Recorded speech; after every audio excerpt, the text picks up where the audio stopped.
when somebody is working under a boss in the company, what is the attitude of the boss towards the employee? What is his attitude? Commanding. See that? Okay, slave is a little harsh word. Extract the work. Get the work. Yes. Get maximum work from him and yes, and pay the least. Correct? That is the attitude. Maximum work, minimum wages. And as far as the servant is concerned, the employee, what is his attitude? Vice versa. Say it, what is it? Maximum wages at? No one. That's a bit minimum work. So this is technically called exploitation. Correct? This is technically called exploitation. Now, when this is the relationship, is the employer and the employee, is any one of them happy? No. Because there is the mood of exploitation. The employee is thinking, this fellow, crazy fellow, he simply wants to exploit me. And what is the employer thinking? He's saying, this fellow, he wants to escape work. Correct? So when this is the attitude of the employer and employee towards each other, can there be a friendly, cordial relationship? Impossible. But on the other hand, think about a relationship. In the material world, this may be quite a utopian idea. But think about a relationship where an employee is thinking, even if you don't pay me any salary, I will work for you. If this is the attitude of the employee, how do you think the employer will respond? Whether he knows ecstasy or not. But surely, he will definitely be happy. He will definitely be happy. And if he's happy, then he may reciprocate. Of course, if he has some sanity, then he will not try to over-exploit, right? He may also appreciate the fact that this person is doing such selfless service. Then how will the relationship be? It will be a much more friendly, cordial relationship, isn't it? And this is what happens in the spiritual world. In the spiritual world, there is no selfishness, no exploitation. Each individual is simply thinking of serving the other person selflessly. So the devotees are only thinking, how can we serve more and more for the pleasure of Krishna and Balram? And Krishna and Balram are also thinking how we can serve the devotees.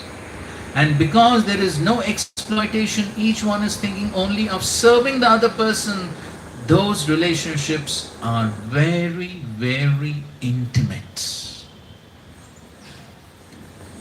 Why is the relationship between a mother and a child or a father and a child considered to be very intimate? Why? Because there is selflessness. Because there is selflessness in that relationship, therefore that relationship becomes very intimate. And in the spiritual world, in the various rasas, beginning from Dasya to Sakya to Vatsalya and ultimately to Madhurya, what increases is what? The selflessness keeps on increasing, and therefore the intimacy also keeps on increasing. That is what keeps on increasing. And on the highest platform of Madhurya Ras, which is the highest platform of love, there is only and only selflessness in that relationship. And to explain that, Srila Prabhupada told the well-known story of Krishna having a headache. I'm sure many of you know that. Yes. So Krishna had a headache, and then Narad Muni came and asked him, so what can we do to relieve the headache? So Krishna said, okay, go and get the dust from the lotus feet of the devotees. And Narad Muni went to great sages and saints and posed before them this problem and requested for the dust from the lotus feet. What did they say? They said, forget it. How can we do that? If we give the dust of our feet on Krishna's head, we'll go to hell. Can't do this. But when Narad Muni went to the gopis and requested, immediately, without a second thought, and Narad Muni asked, don't you understand what will be the result? You'll go to hell for this. What did the gopis say? Doesn't matter. If we have to go to hell for the rest of eternity to relieve even a moment of Krishna's headache, doesn't matter. We are ready to even go to hell. Think about it.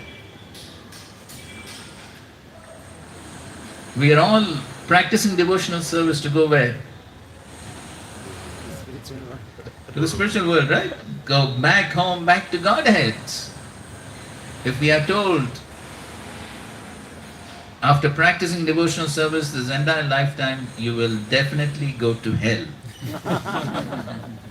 How many of us will be enthusiastic? But that's the highest platform of devotional service. It does not matter where. But one will still continue devotional service because one simply wants to please Krishna. And that was the attitude of Srila Prabhupada, our founder Acharya. I don't remember whether I quoted it in the last class, but in any case, it's worth repeating. So on March 6, 1966, Srila Prabhupada wrote in his diary, 1966, where was Srila Prabhupada? Where? In New York. And Srila Prabhupada wrote, today is the Adivas of Gaur Purnima. That means one day prior to Gaur Purnima. And all my God brothers and friends are very happily celebrating Gaur Purnima in Vrindavan and Mayapur. But I am alone here in New York. And then Srila Prabhupada says, but I do not mind this inconvenience because I am simply here to satisfy the instructions of Krishna and my spiritual master. And for doing this, I am even ready to go to hell. Srila Prabhupada was even ready to go to hell to satisfy his spiritual master. And of course, the place where he was living was as good as hell anyways.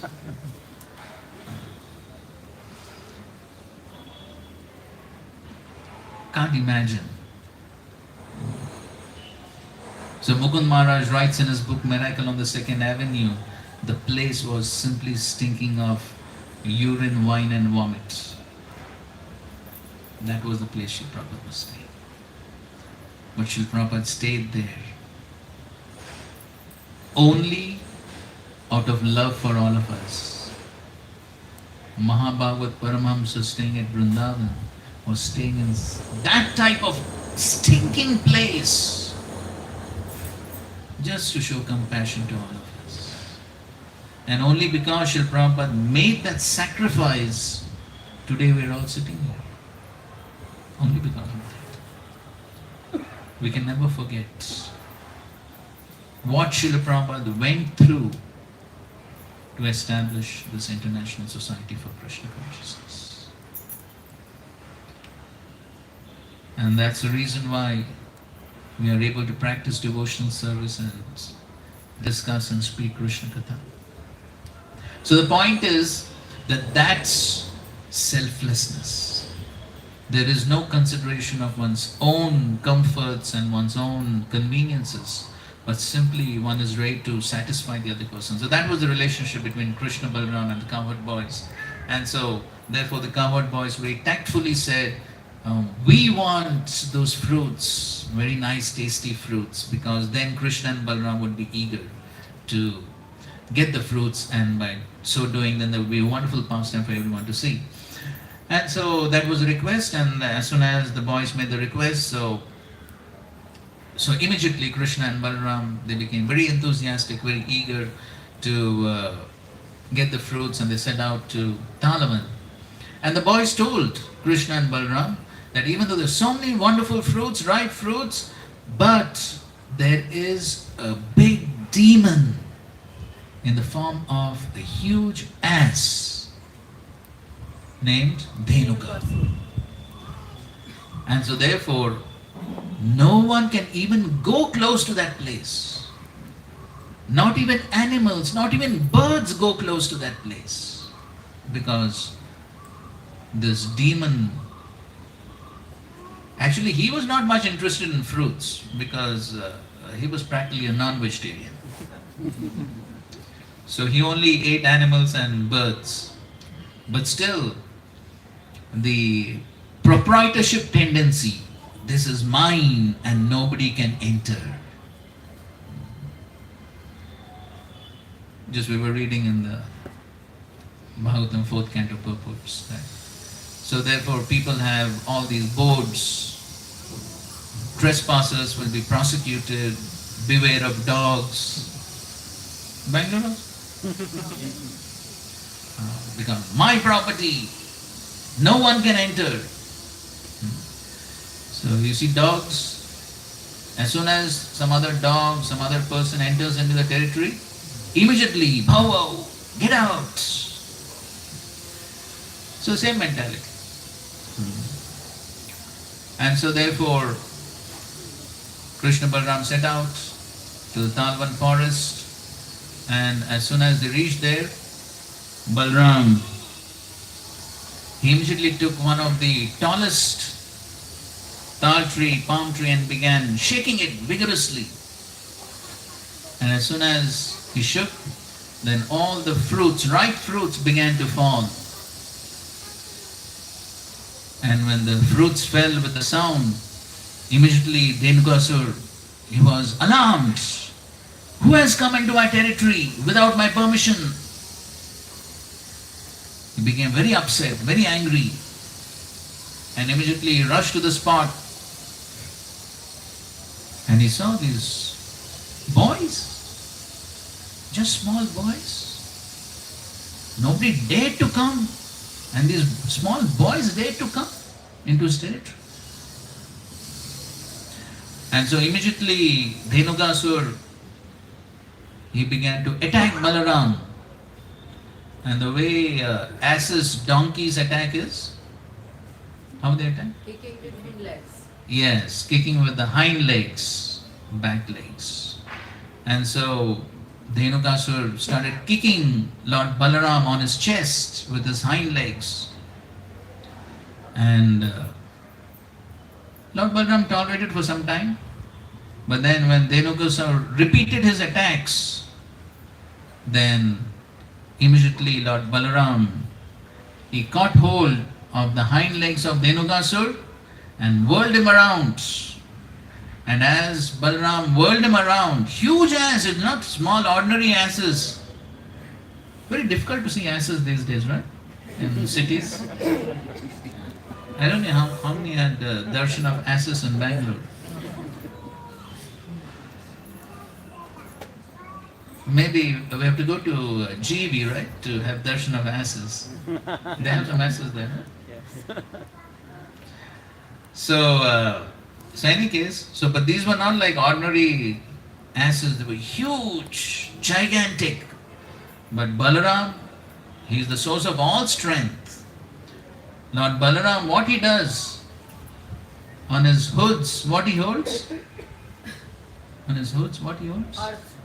All the universes, not just the earth.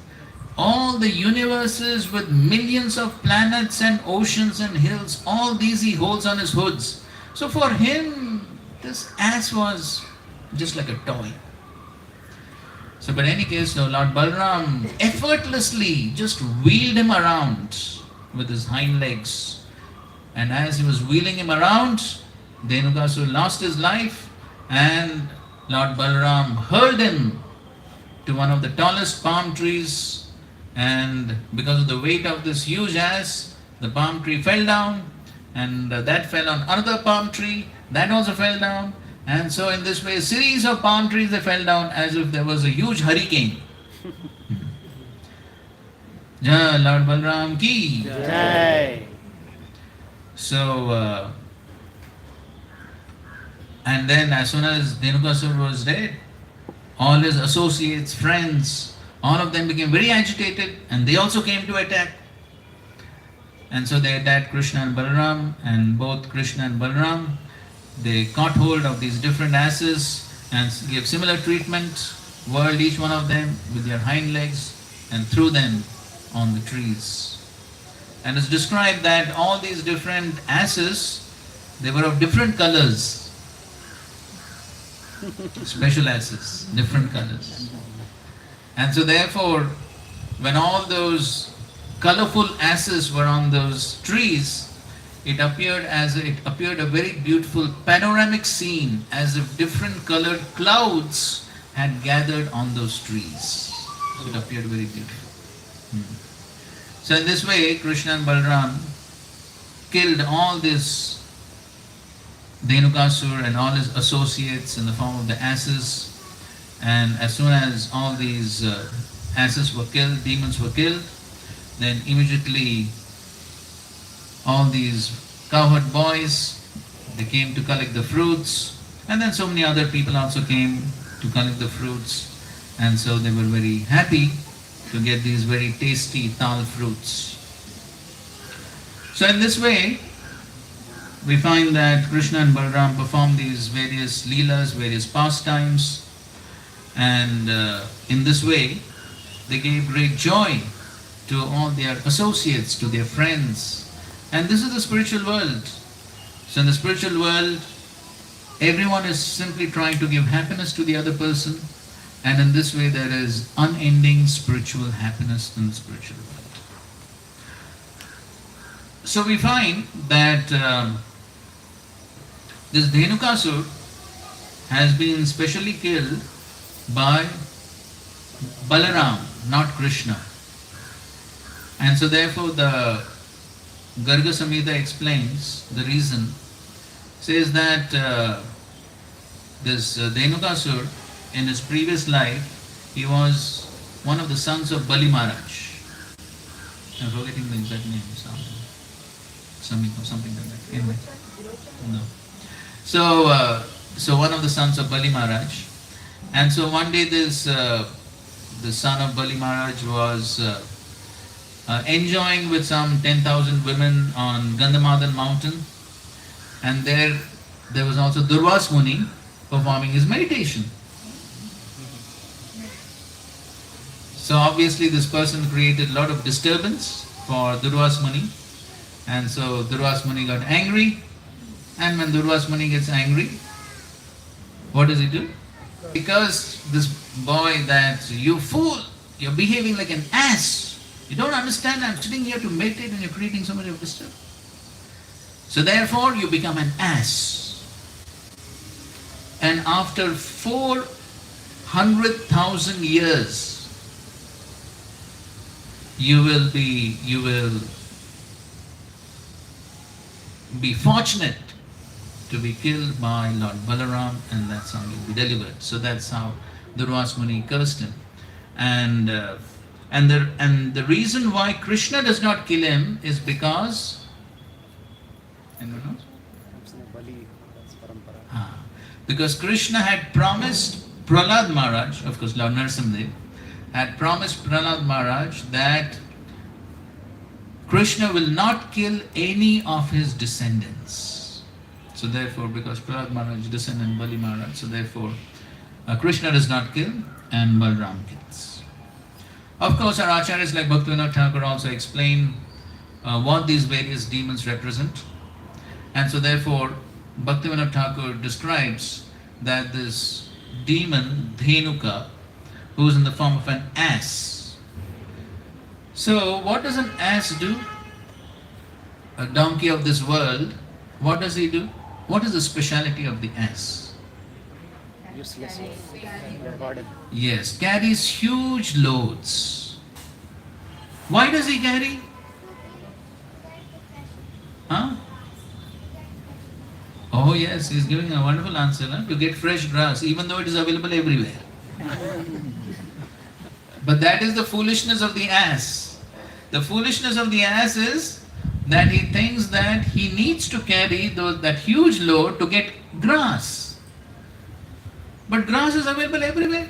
Why does he need to carry?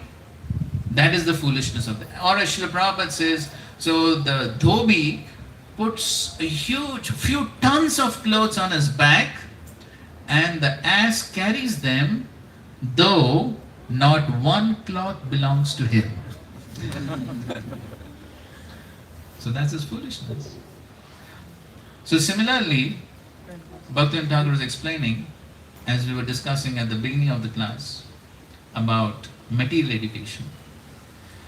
So those who simply are carrying the burden of material education are also compared to asses.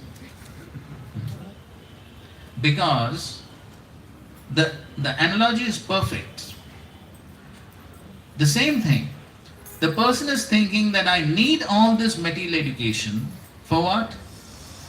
For what? Happiness. For grass. Isn't it? Ultimately it's all for what? Paper. Yes, getting some paper currency, and with the paper currency getting some food to eat and some comforts. That's all. Is it for anything else? No, it's just for that. But person is ready to work so hard just for that. So that is what that analogy is given. But if the person does not get spiritual education, then with all the material education, what's the gain? Even if one becomes PhD in IIT, and next life he is born again, fortunately, as a human being, will the PhD be of help? Once again he has to begin with ABCD, or in Kannada I don't know what this is. Okay, it's so one has to begin with that. PhD no use. So then it only remains a huge burden. Of course, if one comes to Krishna consciousness, then one can use that material education in Krishna service for spreading Krishna consciousness. But then the point is that if one does not get the spiritual education, then it is simply compared to an ass mentality. And therefore, Dhenukasura represents the materialistic person who simply is bearing the huge burden of materialistic education and materialistic ideas and materialistic conceptions without understanding the spiritual knowledge of who am I. So if one is not having this basic spiritual education of who am I, then all the material education simply remains a huge burden. That is what Dhenukasura represents. And so, these demons which have especially been killed by Balaram, Bhaktivinoda Thakur explains that it shows that these demons can be eradicated by the mercy of the spiritual master, the mercy of the Guru. So when a sadhaka puts efforts to remove the ignorance, then when the sadhaka is sincerely putting his efforts, those efforts attract the grace of Guru. And then the spiritual master eradicates the ignorance from the heart. Beginning of our Mangalacharan, we recite what? Om Ajnana Timirandasya Jnananjana Shalakaya Chakshu Unmilitam Yena Tasmai Shri Gurave Namaha. So, I'm born in the darkness of ignorance. So we are all born ignorant. We don't understand the basics of spiritual life. Who am I? What's the goal of life? And it's only by the mercy of the spiritual master, the mercy of devotees, that we get this knowledge, and then only on the basis of that knowledge then we can begin devotional service and progress in devotional service. And so that is only with the mercy of the Guru, the mercy of the spiritual master. As we also sing during the Guru Puja, we sing what? Divya Gyan Hridhi Prakashito Prema Bhakti Yaha Hoite Avidya Vinashayate.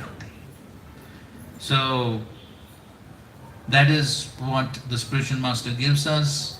He gives us the spiritual knowledge, the spiritual education. And that is what Srila Prabhupada has done. Srila Prabhupada, at that age of 70 years, of course, even before that, few days back we had visited ISKCON Chippiwara, Chandni Chowk. How many of you have visited the temple? Only two. Actually, every ISKCON devotee should visit that place. It is for us a sacred pilgrimage site, because Srila Prabhupada performed his pastimes there in the early days of this movement. Of course, that was before he started ISKCON. But then, our devotees, under the instructions and guidance of His Holiness Gopal Krishna Goswami Maharaj, have nicely maintained that place and also maintained the ambience and that atmosphere which was there during when Srila Prabhupada was staying there. So they've almost maintained it, renovated whatever is necessary, but still we can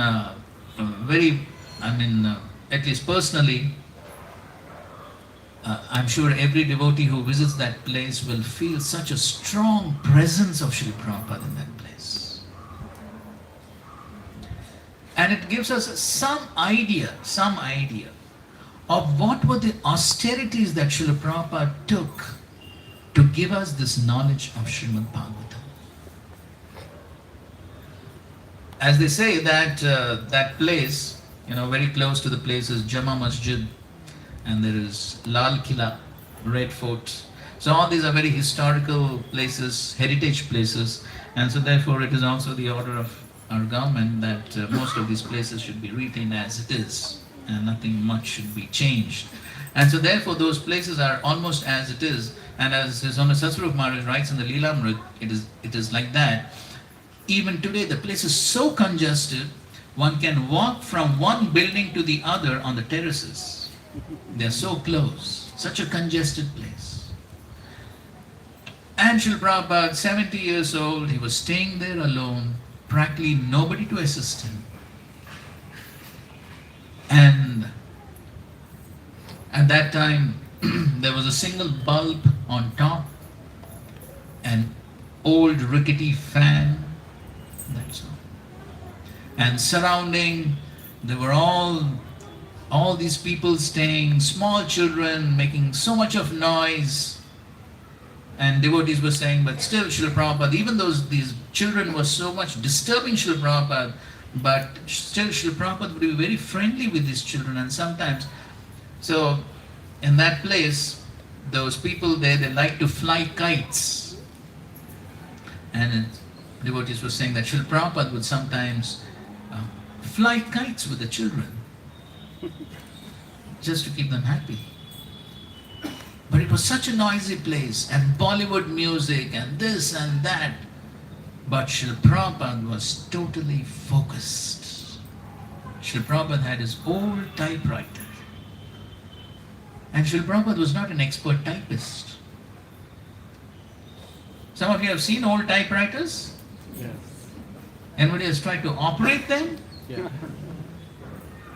Very hard. Very hard keys.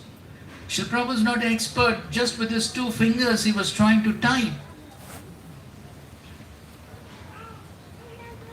And that's how he began typing the translation and purport to the first canto of the Srimad Bhagavatam. Throughout the day, totally oblivious to what was happening in the surroundings, Srila Prabhupada was engrossed in typing. Not only that, Srila Prabhupada totally alone, nobody to help him.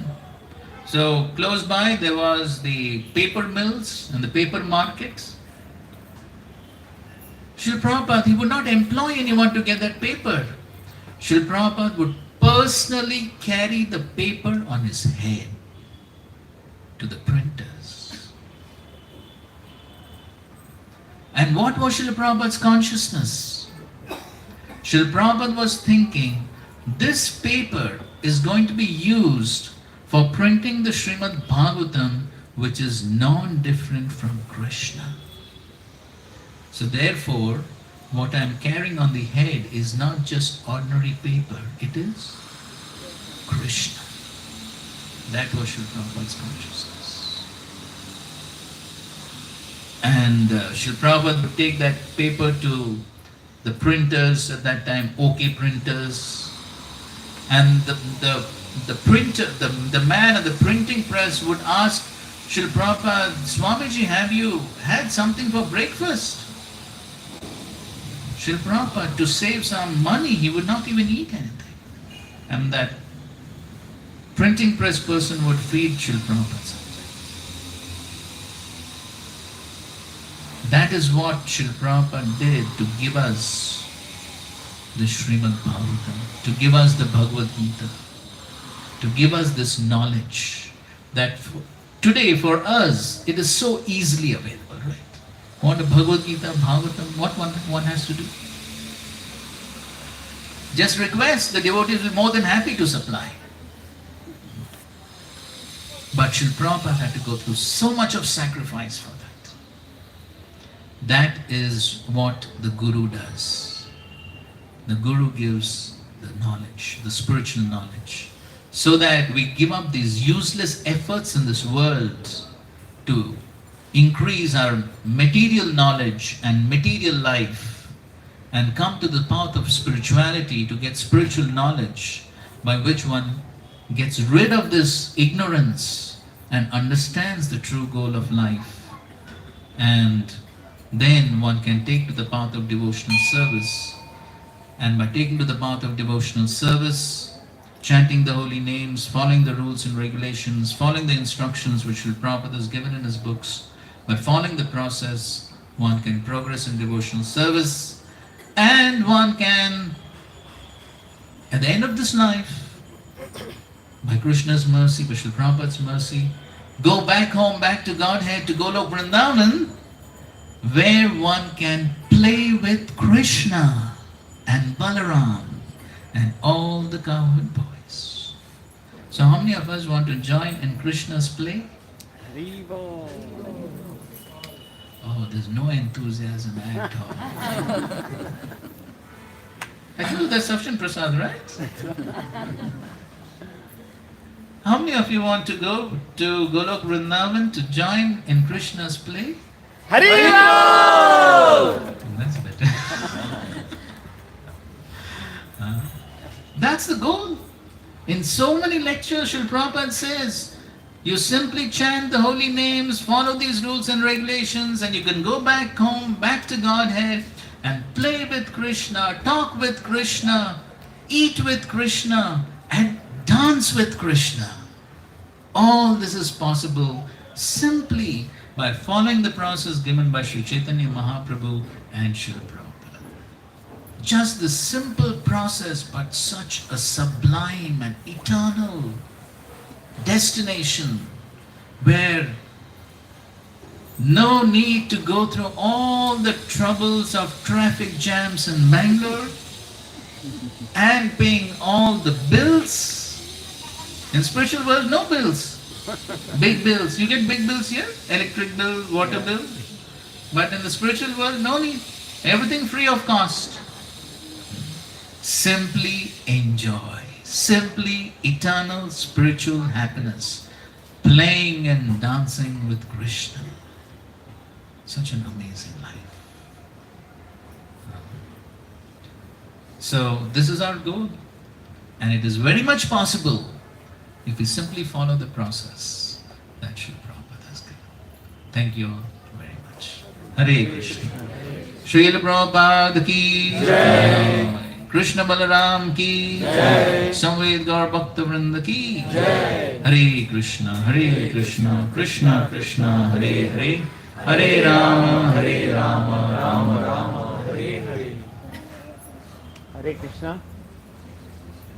So it was such an enlightening, enriching, and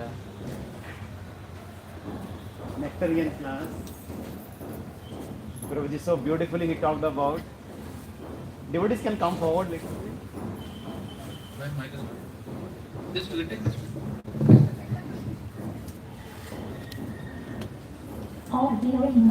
Hare Krishna. So, Prabhuji so wonderfully talked about the beautiful pastime of Dhenukasur. We talked about the beautiful pastime from Vrindavan, the mood of the gopis, and the qualities of a devotee. He talked about so nicely about their selflessness. On the other side, he talked about the quality of a demon, the Dhenukasur, with the proprietorship mentality. And he really took us also to New York. What was the Prabhupada's mood on that Adhivas day? When he was there alone serving his spiritual master. And then he took us also to Chippiwada. Before going to New York, before going to USA, what was his mood? What kind of an austerity he had gone through to give us what we have today. We are so grateful to Prabhuji. So he has really inspired us, he has really motivated us, he has really groomed our consciousness so that we can really serve Krishna. Yeah, not only for the upcoming Janmashtami, but we really prepare ourselves to go back home, back to Godhead. Yes, it's a journey, but Prabhuji has really given us that, sown that seed so that we can really take it forward and we can practice it. So let's thank Prabhuji by loudly chanting Hare Krishna Mahamantra. Hare Krishna, Krishna Krishna, Hare Hare, Hare Rama, Rama Hare Hare. And now also we have a very wonderful guest, very celebrated guest. So one time one devotee was saying that how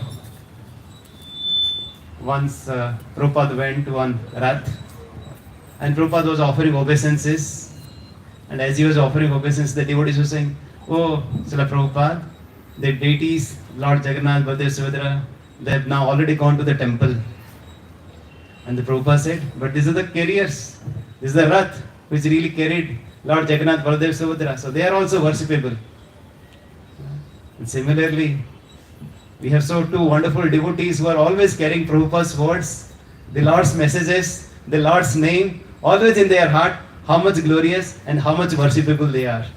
So let's once again thank Vansivadan Prabhu and welcome Jai Satyanandan Prabhu, who are always carrying the Lord's message in their heart and Lord's name in their heart, by loudly chanting Hare Krishna Mahamantra. Hare Krishna,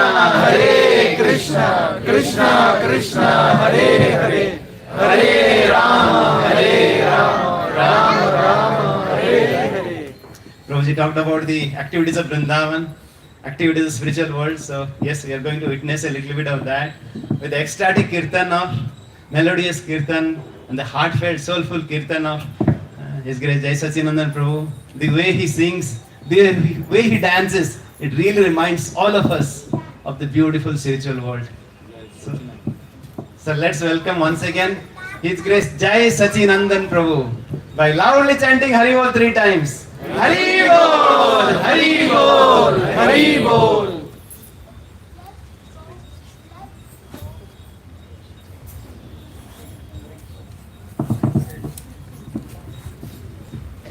Hare Krishna.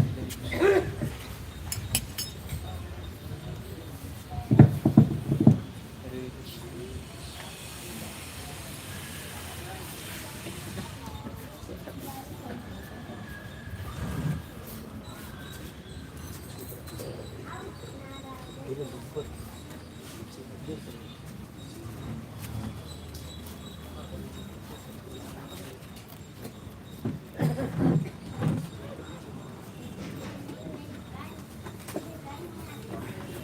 Krishna, Krishna Krishna, Hare Hare, Hare Ram, Hare Ram.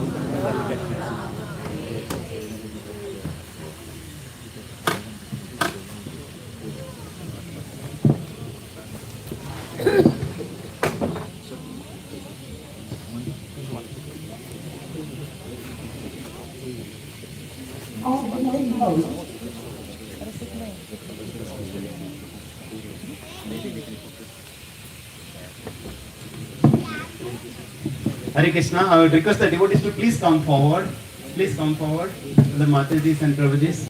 So yes, we will have some bhajans and some dancing kirtan as well. Hare Krishna. Yes, some more devotees are expected, so you can really come forward.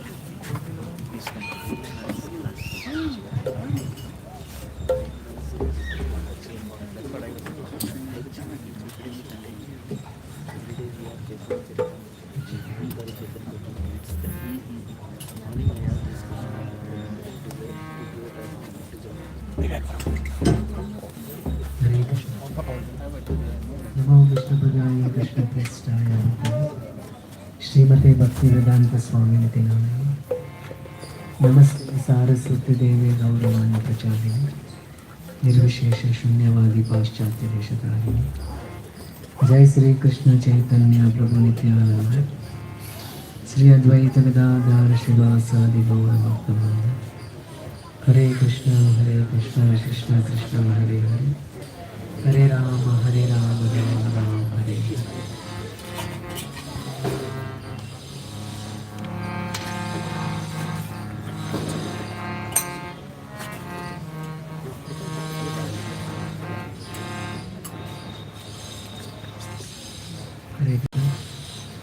Prabhuji was describing the glorious activities of Balramji.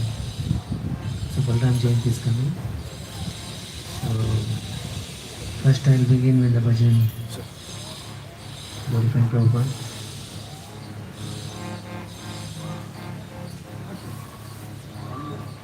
So once again, the devotees, they can use the Vaishnava Song app. If you don't have, you can really answer. Vaishnava Songs app. This is not a Vaishnava song. Okay, this is not Vaishnava Song. Okay. You can follow easily. Yes. The rest bhajans are in Vaishnava bhajans app. But this is the bhajan which I heard in Vrindavan. In Gaudiya Math they are using this bhajan called Bhaktisiddhanta Saraswati Thakur. So in one of Sunday feast classes, one Prabhupada disciple sang this bhajan in Chapati temple. So it's a Hindi bhajan, you can follow.